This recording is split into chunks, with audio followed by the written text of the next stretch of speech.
1 साल बीत चुका था। ढोलकपुर वापस शांत था। गांव के लोग फिर से खुशी से जीने लगे थे। हर पूर्णिमा को लोग एक दिया जलाकर ठुन ठुन ठुन साहूर को याद करते थे। पर एक रात कुछ ऐसा हुआ जो फिर से सब कुछ बदल के रख दिया। लाशें फिर से मिलने लगीं। हर 2 दिन बाद किसी न किसी के घर के सामने एक कटी हुई लाश पड़ी होती। गांव फिर से कांप उठा। एक दिन सब लोग महाराज के पास पहुंचते हैं और रो रो कर गांव की घटनाओं के बारे में बताते हैं। रात को महाराज 2 सेनापतियों से कहते हैं, जाओ और खोजो इस कांड के पीछे कौन है। लेकिन सुबह सिर्फ उनकी लाशें लौट कर आईं। एक का सिर था ही नहीं, दूसरे के पैर कट चुके थे। महाराज समझ गए, कुछ तो लौट आया है, कुछ जो सिर्फ मौत का खेल खेल रहा है। और फिर कहते हैं, अब इस जंग का सामना मुझे ही करना होगा। उसी रात महाराज चुपके से गांव में आते हैं और एक पेड़ के पीछे खुद को छुपा लेते हैं। और ठीक रात के 2:30 बजे अचानक कहीं से धुआं छा जाता है और उस धुएं के अंदर से एक आवाज आती है, संगीत। और फिर धुएं के बीच से निकलती है एक गुड़िया। गोल आंखें, एक बेजान सी मुस्कान, लेकिन चेहरा मौत का पैगाम।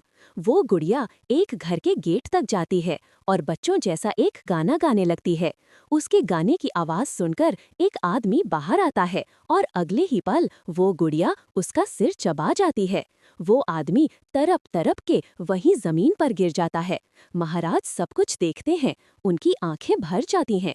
उन्हें समझ आ जाता है, इसके सामने जाना मतलब खुद का अंत लिखना है। अगली सुबह गांव के लोग इकट्ठा होते हैं।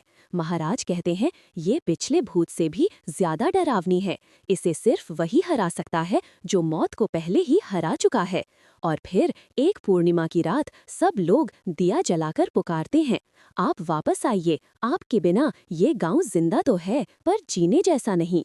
तभी एक आवाज गूंजती है, ठुमूर। और उसी देह की आग से एक जलता हुआ पेड़ बनने लगता है और उसी पेड़ में से ठुन ठुन ठुन साहूर निकलता है। तभी फिर से वही धुआं छा जाता है और उसके साथ ही एक आवाज। सब लोग घुटनों के बल गिर जाते हैं और कांपती आवाज में बोलते हैं, हमें बचाइए, वो आ गई है। ठुन ठुन ठुन साहूर एक जोरदार जंप करता है और सीधा उस धुएं में घुस जाता है और शुरू होती है एक आखिरी जंग। ठुन ठुन ठुन साहूर और गुड़िया की। जमीन कांपने लगती है, आसमान से बिजली गिरती है और जब धुआं हटता है तो दिखाई देता है गुड़िया बिखर चुकी थी, हाथ अलग, सिर अलग, पैर अलग। और तब से गांव में फिर से एक नई सुबह हुई।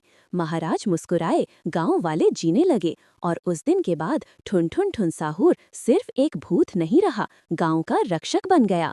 लेकिन उसी रात कुछ ऐसा हुआ जो किसी को भी पता नहीं चला। गुड़िया का सिर, हाथ, पैर अपने आप जुड़ने लगे थे और फिर वो वहां से चली गई। तो दोस्तों, अगर आप देखना चाहते हैं पीहू वर्सेस गुड़िया, तो इस वीडियो को 1 लाख लाइक्स तक पहुंचाएं।